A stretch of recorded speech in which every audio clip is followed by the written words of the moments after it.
Your energy field has the ability to shift an entire room, an entire home, an entire group of people. It really is so incredibly powerful. And I think we've diminished this just simply because we don't understand it. We don't understand that there is an ability and a power to change life around you just based on changing yourself. This is the Made for Living Well podcast, hosted by Alexa Sherm, the place to create a life well lived.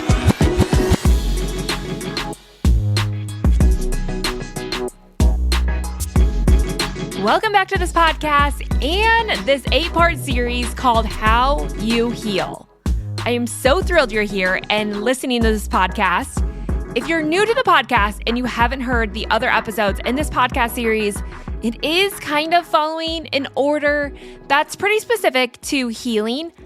However, like all things, everyone comes at different points and places in their own healing journey. So if you're just tuning in, definitely don't shut this off. Stay tuned because today we're talking about the human energy field. And this is a really big topic, especially as it relates to just this energy movement and the connection between your mind, body, and soul, which that connection is energy. Now, I know that there's a lot of theories and ideas about human energy field. Does it exist? Does it not? We're going to dive into all of that today, specifically the technology that helps us to understand the movement of energy that surrounds us and inside of us.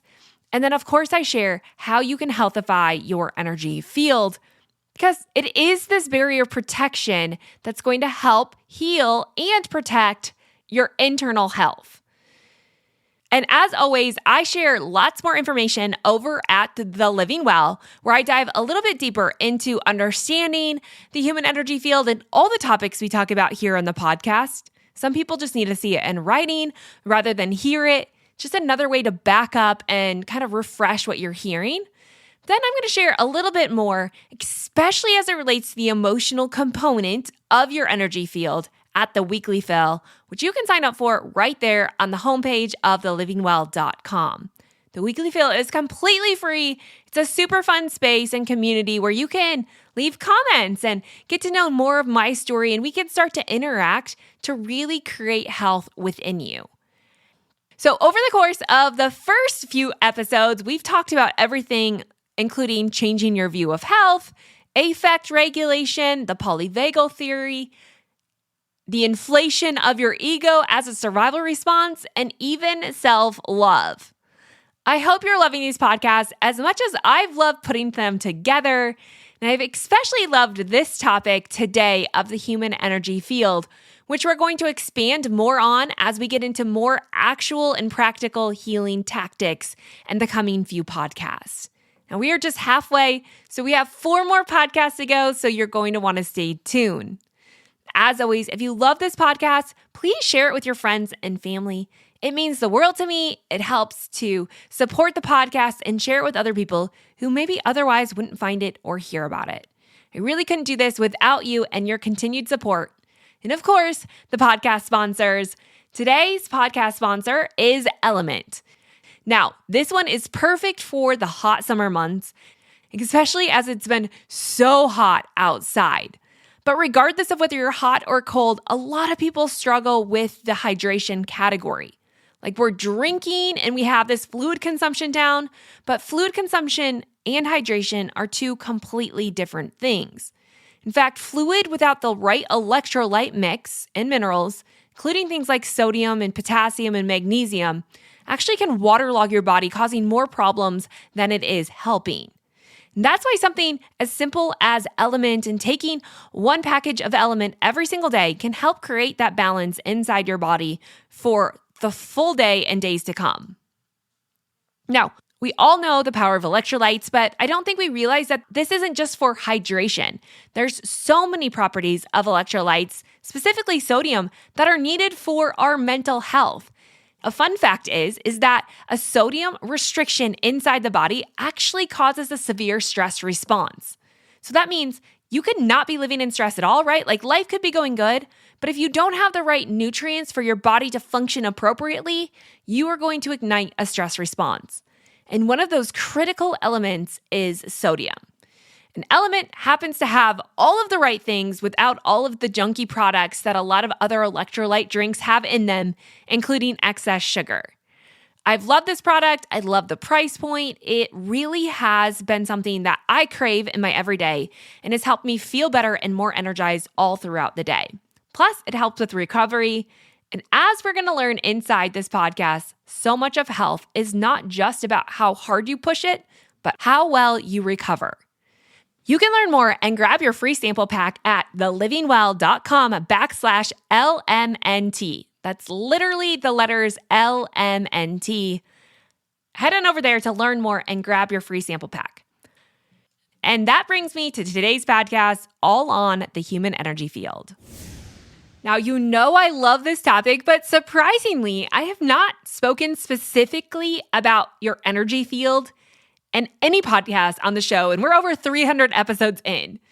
I'm not sure how we made it to this point, but I think this is now the best time to talk about it as we're halfway through the How You Heal series.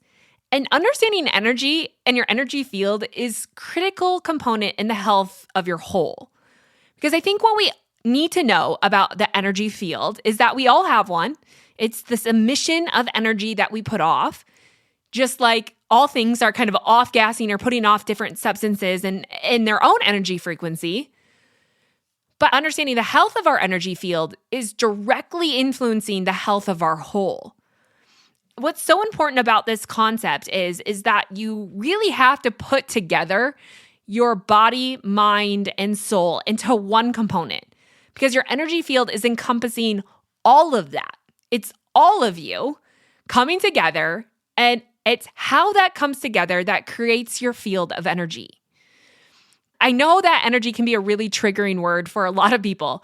This is not just an Eastern medicine topic, although they did pick it up and develop it and adapt it very early on.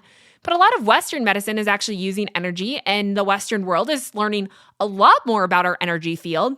But it's also very biblical in nature. And I'm not going to get into all those details on today's podcast, but understanding the soul component and understanding even like when we talk in the Bible about the woman who touched Jesus' robe and he felt the energy that leave him and go into her, right? Like that was a movement of energy that occurred. We see other points in scripture where even like Moses, when he saw and interacted with God, like his face started to glow to the level where he had to veil himself because he had such a glow. And that is the emission, the output of energy that I'm talking about, that all humans radiate some form of frequency. Actually, it can be measured even in light and different colors, which are in your aura. And those colors, just like the colors of the sun, are influencing the scope of the emission or the scope of that energy field. Now, what we know about energy is that it's inside of us, it's all around us, it's being emitted from every single thing, and that emission is interacting, and whatever we come in contact with, we're not just coming in contact with it, we're coming in contact with the frequency of it or the energy of it. And it's the exchange of energy within those frequencies that really, at the whole level, is determining our scope of health.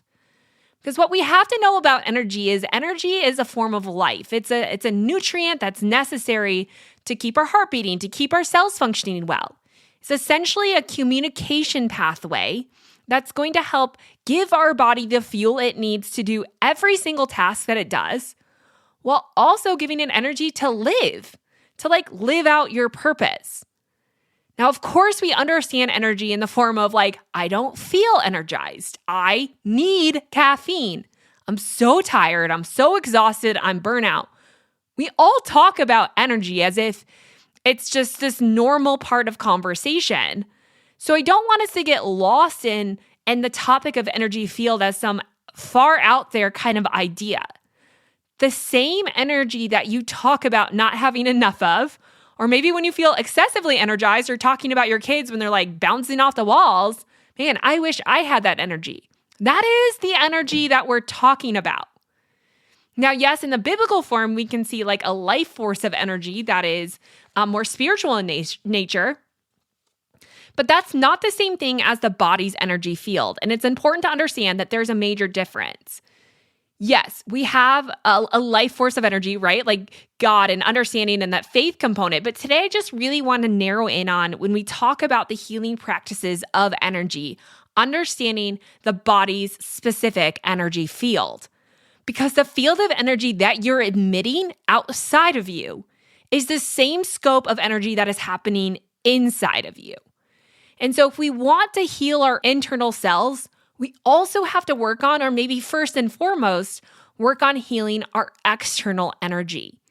And when we heal our external energy, what's so cool and powerful about this is that we stop basically turning into energy stealers. We stop looking for the world to supply our energy because we have the energy that we need. We're emitting it, and then we can actually start to heal and to give. We're more receptive to energy and love, but we're also way more willing to give it just out of this natural overflow. It's out of being the light, right? And the light that even Jesus refers to in the Bible is a component of energy. So when we look at our energy field, we have to recognize that our bodies do create energy. And this is the basic function of metabolism. The digestion of nutrients and the burning of fats and sugars are part of this complicated process where the body produces energy that we need in order to function. And in the process of this, we know that the endocrine system helps to regulate and control the metabolism as well as the production and distribution of energy within the body.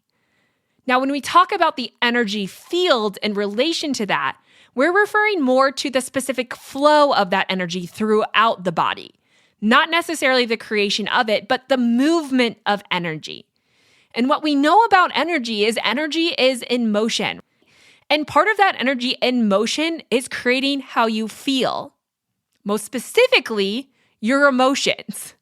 The word emotion is essentially just means energy in motion, which makes sense why your energy field is going to be a direct relation to the emotion of your body. Or in the process, the energy field can help subsequently create those emotions. But we have to know that your energy field is essentially the flow of an energy, not necessarily the creation of it. So I like to think of this to keep it simple as we all understand blood flowing through your body, right? The same thing is happening with energy. You have a specific movement of energy through your body, just like blood flows, just like your lymphatic movement flows, just like your hormones communicate with each other. And that flow is essential for the body's energy field. So essentially, the energy system is similar to the blood system, the nervous system, the lymph system, the endocrine system, and the digestive system. Your energy system or your energy field is no different. It's just an organized system of the body created to serve a specific function and purpose.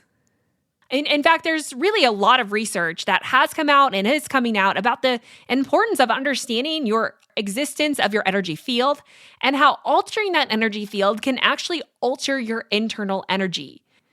Because again, what's happening externally is also a sign of what's happening internally. We know this too physically, right? If you have an outward appearance that you don't like, you have acne, you have cellulite, you have body fat issues, your hair is falling out. These are all symptoms, yes, that you can externally see, but it's happening in your internal body as well. But the unique feature of energy is being dictated and directed by the safety component of your body. It's being dictated and directed by outside influences. Maybe better said, energy is really the connecting force between you and other people and life itself and God who created you, right? It's energy that's connecting you and pulling us all together into this wholeness. This is where we have to start to see health, not just in its specific forms, like you have a hormonal issue or you have a cardiovascular issue.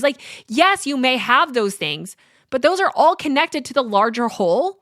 And they're even connected to how you relate to others, how you are influenced by the world. And again, your spiritual or soul component, which we cannot leave out of the concept of health.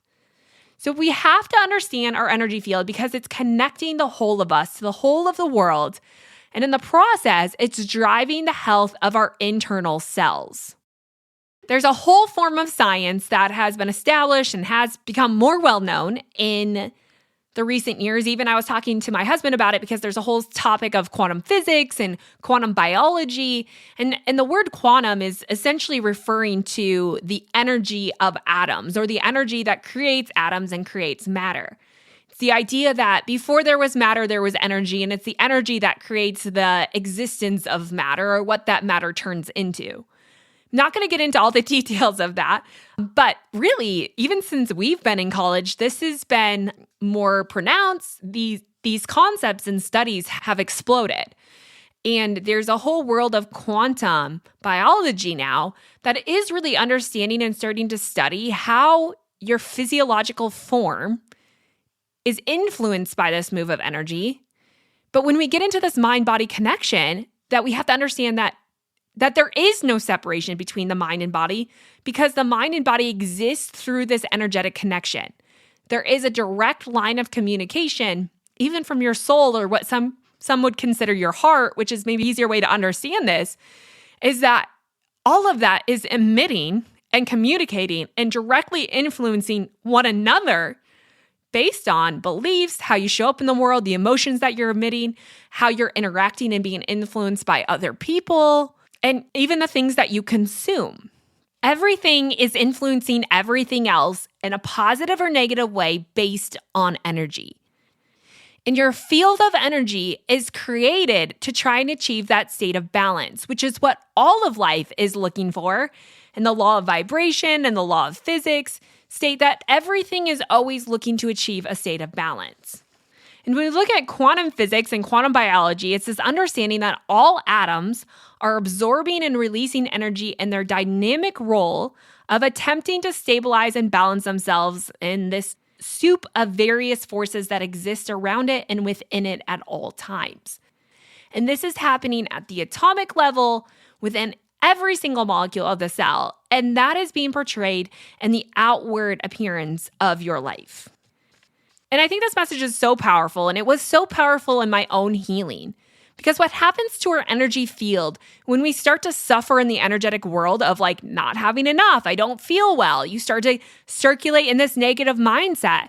And in the process of that, your energy field actually gets smaller, it gets more rigid. Some people say that when they see this, like when they measure it through the technology that they have to actually measure your energy field, it almost looks hollow in nature. It's dark, it's foggy, there's not a lot of color coming off of it or light. Because again, the energy field is an emission of light. We just can't see it with the human eye, but we do have technology that can see this human energy field or the aura and measuring that based on your energy field, right? Like based on how much or how little energy you have. And when this energy field gets distorted or it starts to lose its light and lose its color, you feel that in a sense of heaviness. And you actually start to get more influenced by negative energy because you don't have the ability to bounce that off of you. Things start to stick the smaller it is. Maybe to give you an example of this, to help explain this better, I like to think of it as a stream, right? Like a stream of water that doesn't run out. That is really essentially what your energy flow is supposed to be. The problem is, problems exist when things get close enough to be able to impact that stream of energy. And I like to think of this as like throwing stones and boulders in that stream, or like a beaver building a dam.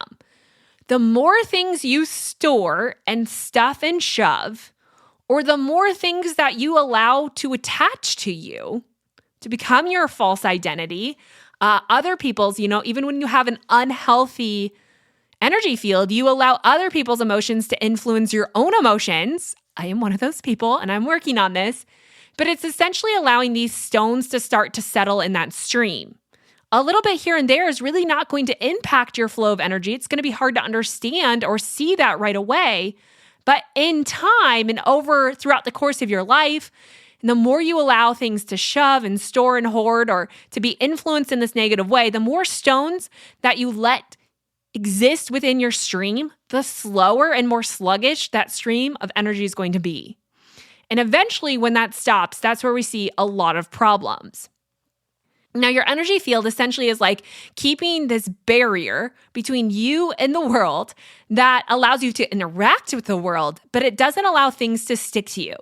So it's like thinking like, okay, I'm going to stand right next to the bank of a stream and I'm going to throw a rock in. You're going to hit every time, right? Like the rock's going to land in there. But think every time you have to move 10 feet back and then another 10 feet back and then another 10 feet back, right? It gets harder and harder to hit the stream with the stone. The stones don't stick the larger your energy field is because they don't have the ability to impact the core of who you are.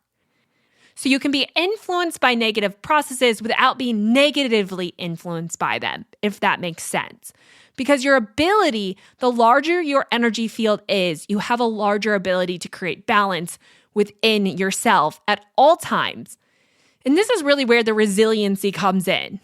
It's recognizing that the smaller your energy field is, the more you're going to be affected by stress, the more you're going to be affected by the little things, the more you're going to circulate in negative mindset patterns and live out of this sense of insecurity and a lack of safety.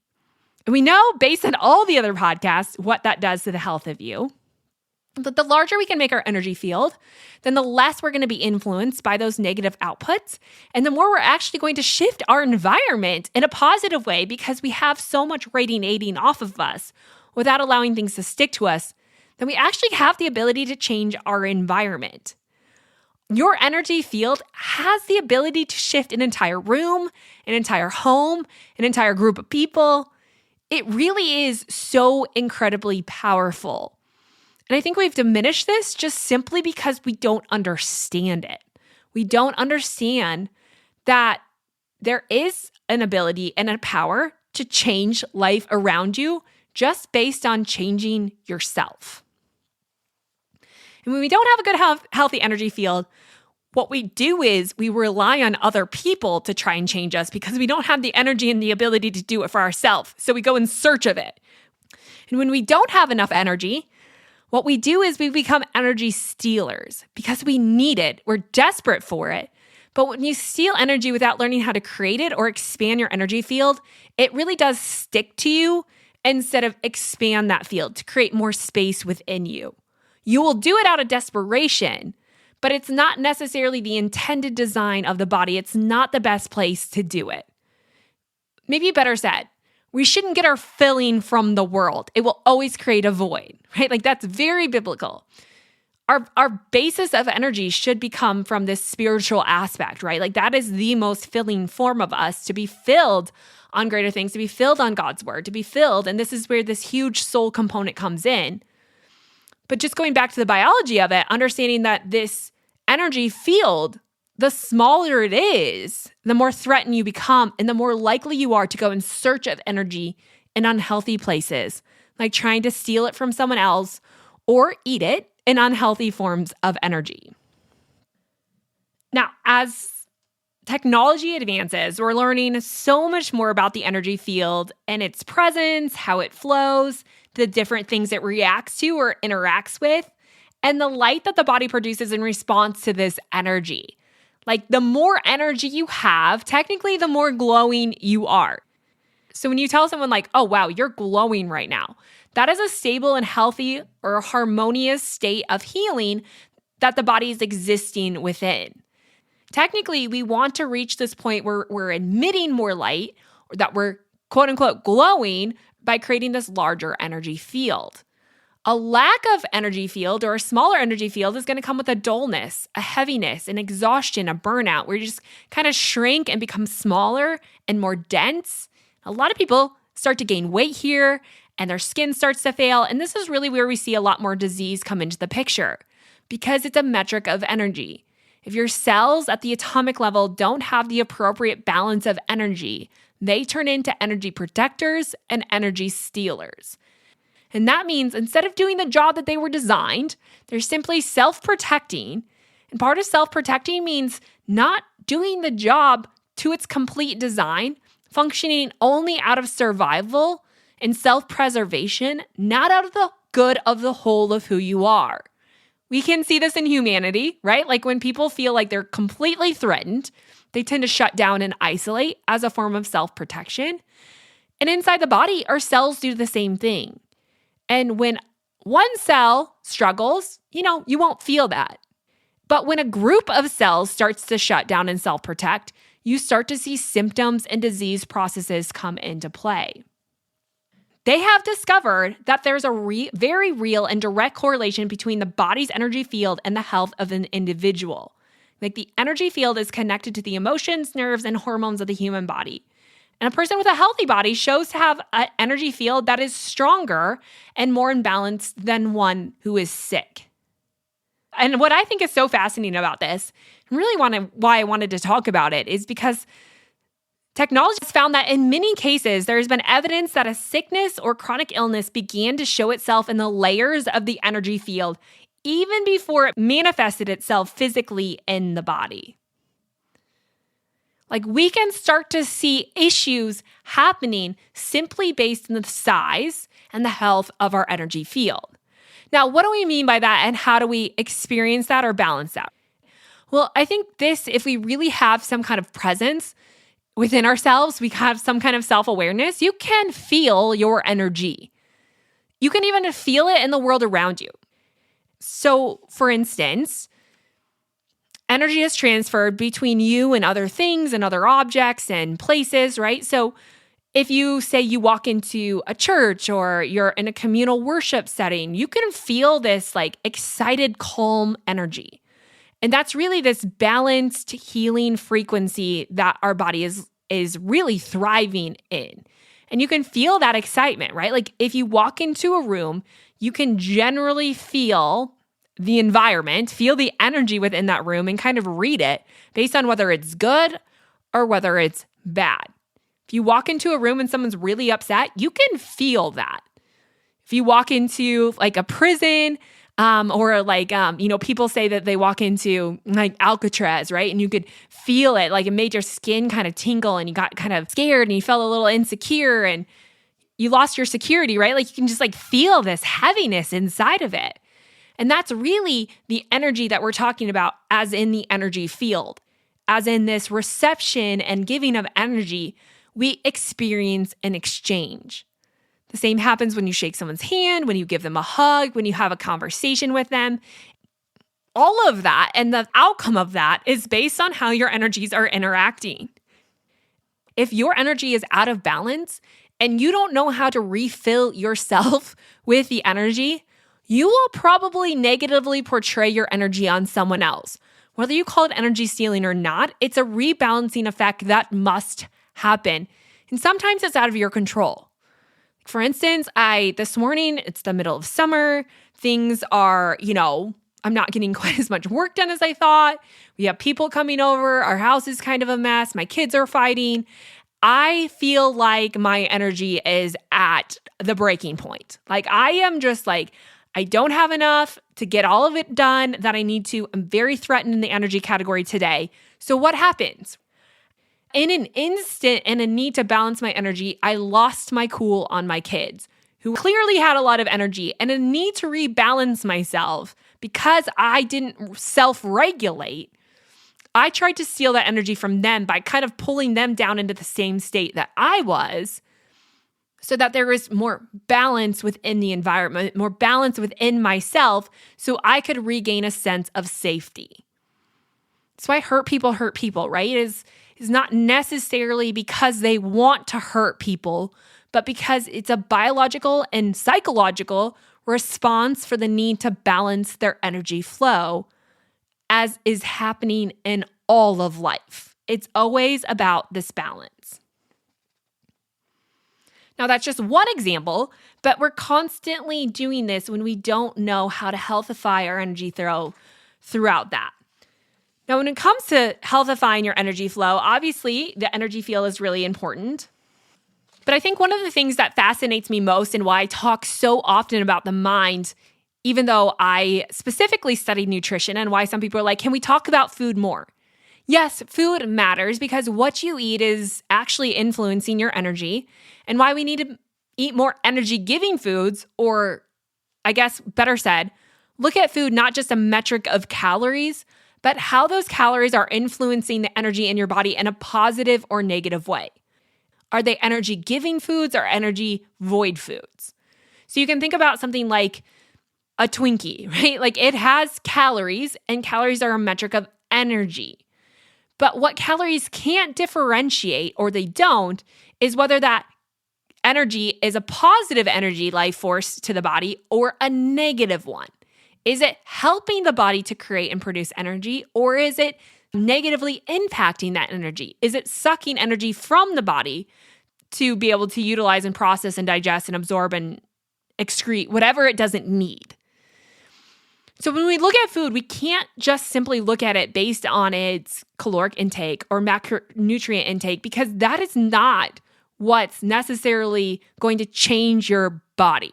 What's going to change your body in the physical form is first healthifying the energetic form. The physical body, or what you see, is a direct output of the health of your energy field and the energy within you. So when you eat, you have to recognize that food is important and creating energy within your cells. But what type of food is either going to help create it or it's going to negatively impact it. So looking at food more for its nutrients, whether your body feels attracted to it or it's repelling it, that can sound really weird, but there are some healthy foods, or what people call healthy, that might not be good for you. Let's take food sensitivities, for instance, because a lot of people are having a lot of sensitivities to food right now. So people are like, why? Yes, our food system has changed. It's more void of nutrients. Even healthy food is more void of energy and nutrients than it has been before. But when we think about what your body's reacting to, it's not reacting to the matter itself. It's reacting to the frequency of that food. So when you say you have an egg intolerance or an egg allergy, your body's energy is influenced by the energy or the frequency of that egg, and it's the negative impact of those frequencies coming together, or the integration of those frequencies, that's causing the negative reaction. I think that's a better way to understand it, because then it shows that if we can better balance our energetic load, we aren't as influenced by these negative energies, or these energies aren't going to affect us in the same way.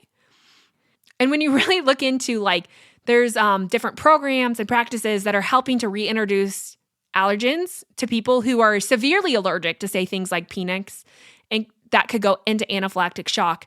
There's a whole program that works on actually elevating the body's frequency and creating more harmony of healing so that these other foods or frequencies of other substances aren't creating this negative impact internally. I know sometimes this can get really deep, but I think if we just kind of look at it as the whole, the big picture, your body's always working to achieve a homeostatic balance. What things are helping it and what things are pulling it out of balance. And if we pay attention long enough, we can recognize and feel those things. And that's really what this is about. We can get all the way through the podcast, and at the end of it, I can say it's about self-awareness. And it truly is. But even more than that, we're going to get into some more practices that I'm going to leave you with that are going to help you achieve a higher energetic field that's going to help supply that form of safety for your system so that you can really thrive. But when we start to talk about this energy field, what I think is really fascinating is that, yes, the food you eat is obviously influencing it, but at the larger whole, what we know about your energy field is that it's directly impacted by your emotion. Because your emotion is essentially energy in motion, and some people could get lost in the chicken or the egg situation of whether your energy field is creating your emotion or your emotion is changing your energy field. I definitely think they both go hand in hand. But when we look at this mind-body connection, I don't think that we can leave out the heart, because there's some interesting research that has come out showing the impact of your heart, which is really the sole producer of your emotion, that displays that the heart generates more energy than any other organ in the body, producing an electromagnetic field that is 5,000, that's like 5 with 3 zeros, 5,000 times more powerful than that emitted by the brain. And in the world of health, I have gotten lost and just trying to think myself better and get into positive thinking, which is really important. But if we get to the bottom of it, it's really the heart. And why people say at the heart of it is the heart issue. And if we keep going with the research, it indicates that not only does the human heart emit more energy than any other organ in the body, it also has a working conscious memory, which enables it to have a huge influence on cognitive function due to the fact that the heart is equipped with a nervous system comprised of neurons, neurotransmitters, proteins, and support cells like those found in the brain. Which basically says that the heart, just like the brain, has the ability to function separately and enable it to learn, sense, feel, and remember. Your heart is sensing a shift in energy, or your heart is creating the shift in energy based on what you're doing and how you're influencing your energetic field, or based on the emotion that you're experiencing. So when we look at something like that and we say like 5,000 times more energy is emitted from our heart than really any other organ system in our body, that is massive. And I think that goes back to the research that shows that 80% of the energy that you experience is actually emotional. And this is really a powerful understanding in the health of our whole, because it goes back to recognize that health is not just a metric of what you do. What you do is important in supporting your body, but at the end of the day, it really comes back to the emotion that you're emitting and the emotion that you're experiencing and the emotions that you do experience. Because it's those emotions that are our most powerful tool in directing our energy and our energy field. What's cool about emotions is that they can actually test the frequency of specific emotions. And there's an entire chart that has been created called the Hawkins scale of energy. And it goes from 0 to 1,000, and it basically lays out every emotion on the scale based on the frequency that's emitted. There's different points on the scale, but what we have found is that there is a specific point or a frequency of the body that is necessary for healing. And anyone who's functioning less than that energetic frequency doesn't have the energy to actually repair the cells, to rejuvenate them. And again, that's where we say disease and illness and a change in body shape that happens. But if we can get ourselves to move above that frequency, to get to our higher points of frequency, we can see healing happen. And not just healing, but this is where you can get into miracles happening, is as we move through the process of that, which most of that, again, comes back to the emotional state. So Hawkins scale of energy is an emotional chart that shows the frequency of different emotions and how that's impacting the frequency of our whole.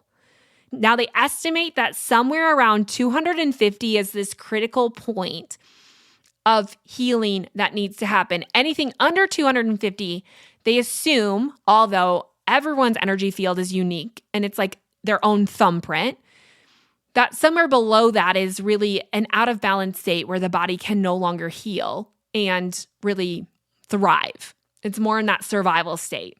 But anything above that, like 250 to 1,000, which is a huge range, right, is incredibly healing for our systems and really the ideal state that we want to live out. Now, of course, these are all based on emotions. So some of our lowest, in fact, the lowest frequency emotion is shame, and then guilt, and then apathy. Of course, grief and fear are down there as well. But as we move up into more of a state of health, we start to see more things like desire, courage, neutrality, willingness, acceptance, reason, love, which comes into the picture around 550 is this unconditional love, peace, joy, and we get into like the enlightenment categories that are way up there closer to 1,000. So it's really around that 200 mark where things start to turn more positive. But when we look back at that scale and we see things under 200 like shame and guilt and apathy and fear and anger and kind of this excessive pride, these things and these points that people so often struggle with out of their own trauma. And the reason that people feel so many of these emotions is because that's what's been held onto or expressed most frequency. Those are the emotions that have come without the healing of those emotions or essentially the changing of the story of those emotions. Because the cool thing about emotions is that emotions are temporary. They're fleeting, meaning they don't have to last. The reason that they last is because they become cyclical patterns of our story. They can become part of our belief system. And that's why you tend to repetitively feel the same emotions or feelings. It's not because those emotions or feelings are the reality, but because they're part of the story. Which goes back to understand that we have to understand ourselves. We have to start to see ourselves in a new way and create a new story.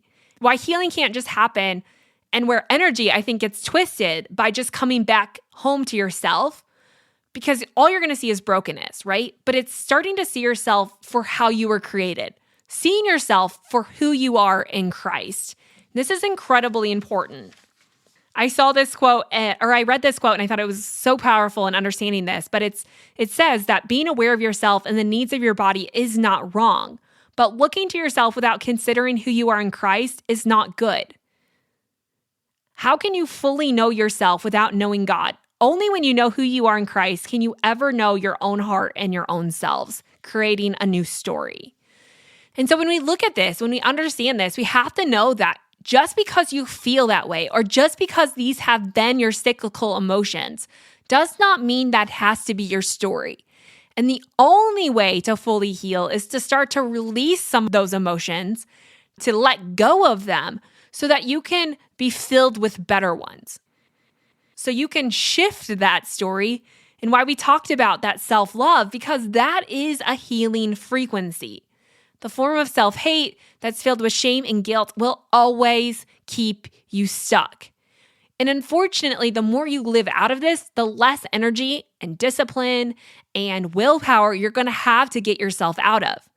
Meaning this is going to be hard at first, but it will get easier because your energy field will expand. You'll be less influenced by other people, and it naturally becomes your way of life.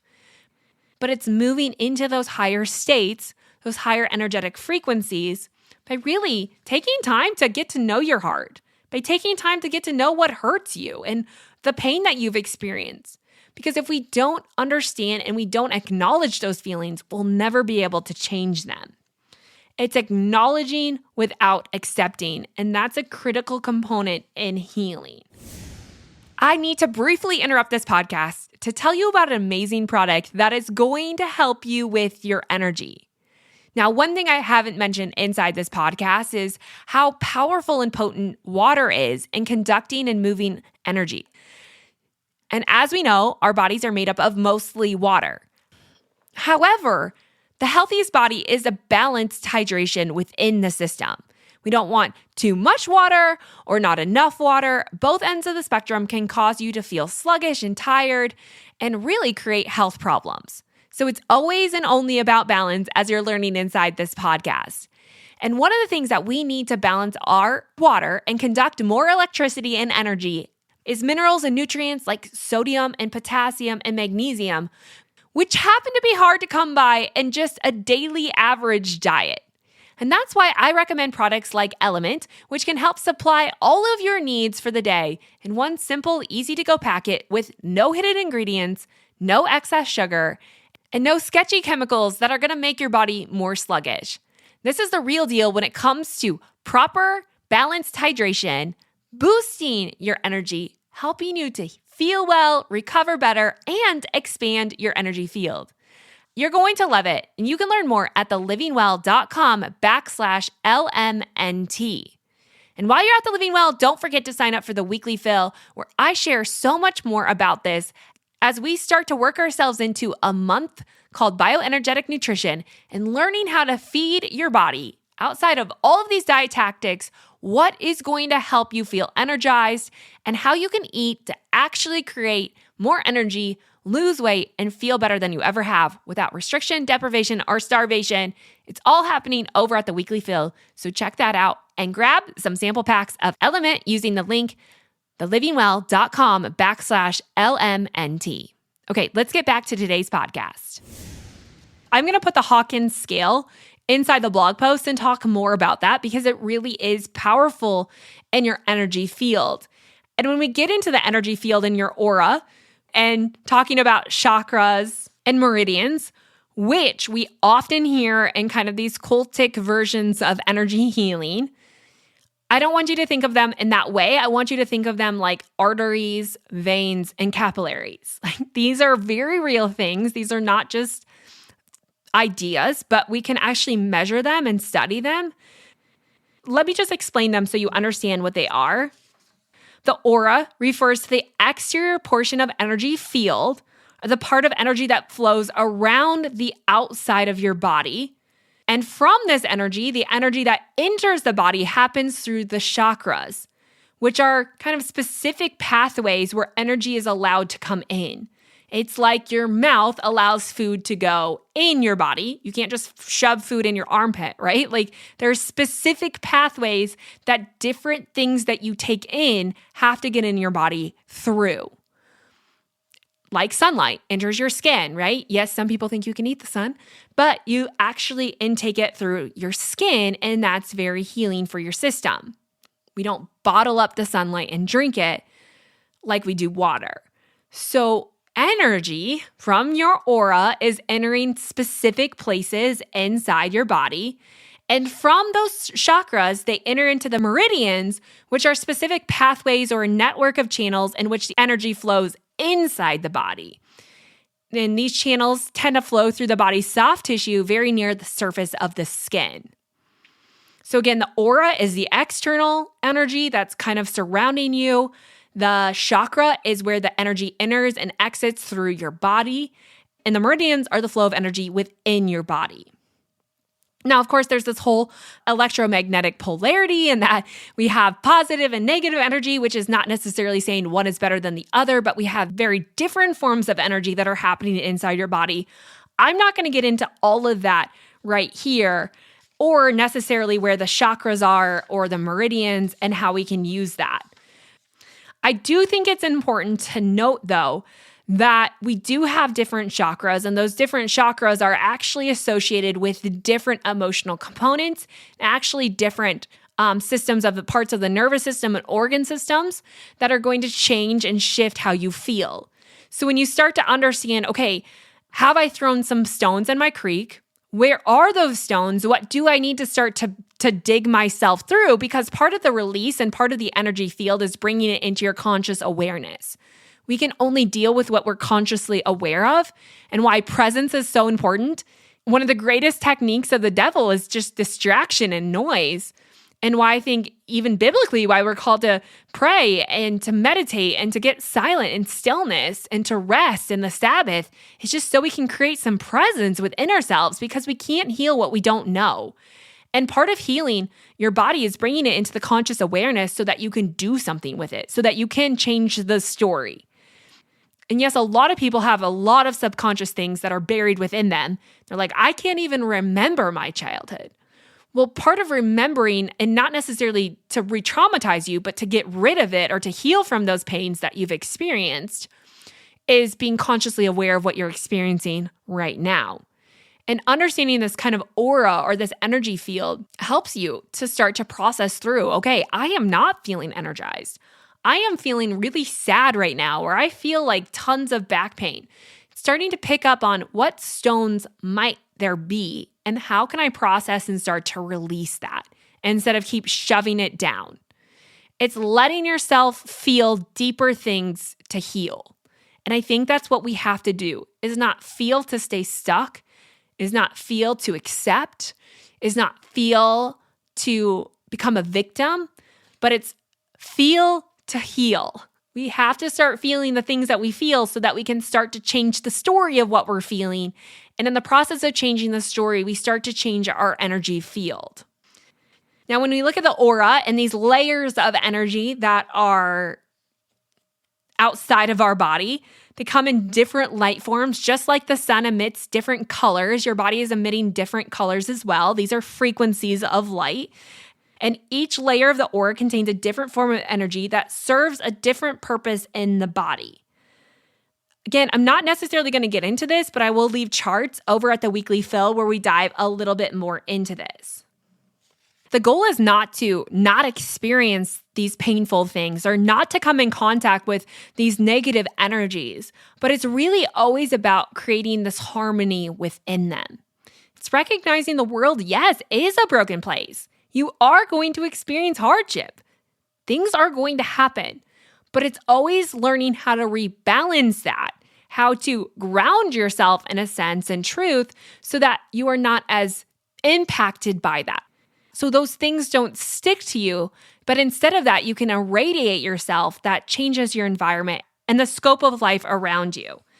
And when we look at the practices that help increase your energy field, there are tons of spiritual disciplines like prayer and confession and praise and memorization or meditation on scripture, which is the armor of God, right? Keeping in fellowship and connection and community. The remembrance of Christ, like knowing who you are in Him, the accepting and receiving His unconditional love, the practice of walking with God, the Sabbath. Really all of the disciplines, and even what would be considered the fruits of the Spirit, are these healing frequencies that were intended to keep us well and to give us purpose and to give us life so that we can live our purpose.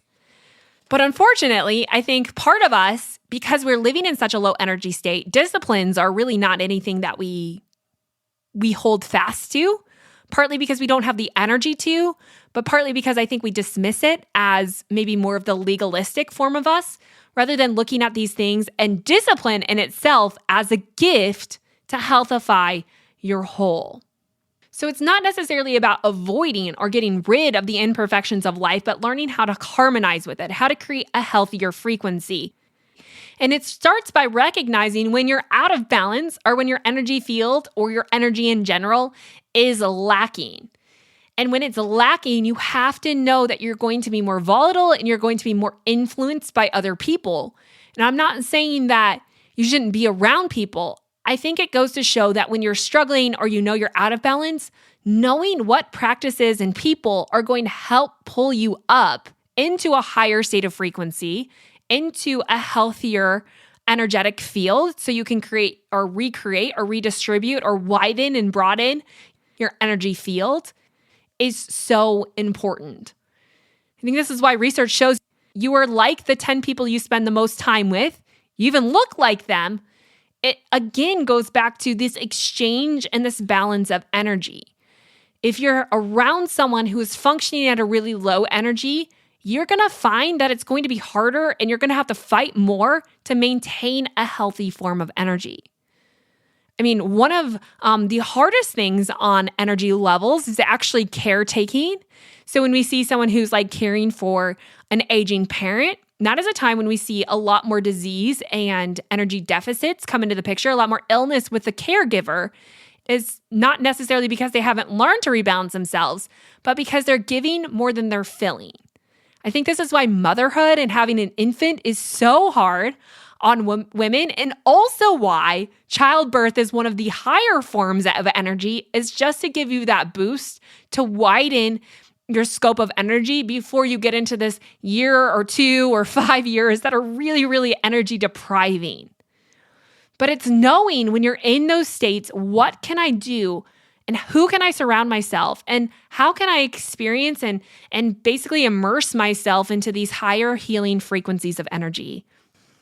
And honestly, again, going back to this, a lot of this happens in the soul. It happens by your beliefs and what you meditate on. And the practice of meditation and prayer is across the board, regardless of what people believe in. That is the number one tip that I found across the board on widening and healthifying your energy field is meditation and prayer. It's seeing something bigger than yourself and it's investing in that and it's creating a presence that you are aware in the moment of what you're feeling because healing happens in the conscious state. But outside of that, we also know that the earth and being in nature, those frequencies are incredibly healing. And I've talked about this in the previous few podcasts, but this is why forest bathing has become such a big thing. why getting natural sunlight is so critical. But anytime you can get yourself out in nature, eat foods grown from the earth, get your feet wet in the ocean or in a river, or get your hands dirty in your garden, those are so incredibly healing, and we cannot dismiss them. I mean, other practices that we can do that help are, again, creating more vagus tone, which is creating more safety within yourself through the practice of deep breathing, creating or listening to upbeat music, or sometimes even the vibrations of what some people consider melancholy songs or sad songs are actually more healing than just like this high intensity pop music.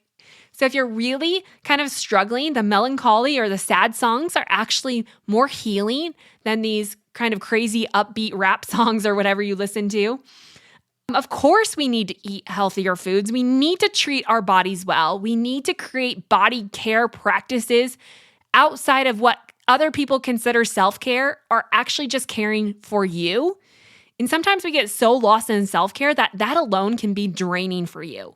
And if you do something because someone else told you it was great for you and you were like, that did not feel good, don't do it. Just because someone says it's good does not mean it's good for you. Other things that we know increase our vibrational frequency are gratitude. Acts of kindness is massive. We were made to give. Yes, we have to receive and know how to receive, but we were also made to give. And there's something so filling in giving, and we can't neglect that.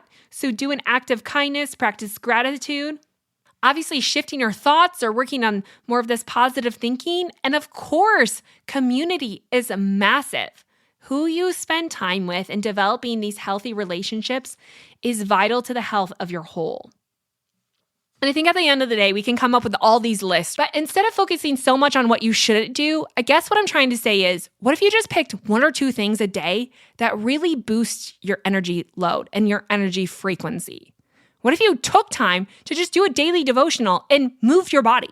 What if you just did those two things, not caring if it was a 10-minute walk or a 90-minute workout, doing the things that energize your body? And if you look at it as creating the energy, you're going to feel better. And that feel better is going to create the pleasure that's going to make you want to do it again and again. Discipline is a gift that produces desire and energy and joy. And I think if we start to see it as that, as a gift, as something we get to do to make us who we were intended to be, not something we have to do, it really changes the outcome of what you experience. And the outcome is going to drive you to either continue it or stop it. So we've come to the end of this, and there's a lot more that I wanted to talk about. So make sure you head on over to the Living Well, where you're going to learn more about kind of the chakras, about the blocks. How do I get rid of the stones that are in my stream so I can open it up and create more harmony within that? We're going to talk more about that over at the Living Well and the Weekly Fill, where I'm going to talk more about my own personal journey with this. At the end of the day, all you need to know is the most energizing things that you can do is create more stillness, take some deep breaths, spend some time being kind to people, remember who you were created to be, and spend time receiving and giving more love. It's the most healing things you can do. And next week, we're going to start talking about how do we get rid of some of those stones that are holding us back through the process of reparenting yourself and dealing with some of the trauma and the old beliefs that have held you back so that you can expand and start to fill yourself with truth.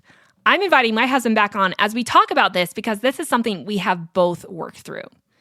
I can't wait to see you back here in the next podcast. In the meantime, start to take some time, live in awareness of how you feel and what you can do to impact your own energy, impacting your field of energy.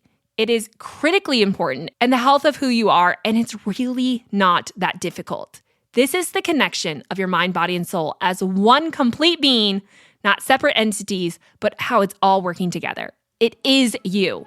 Now go and do something that fills your body with energy. Okay, I'll see you back here in the next podcast.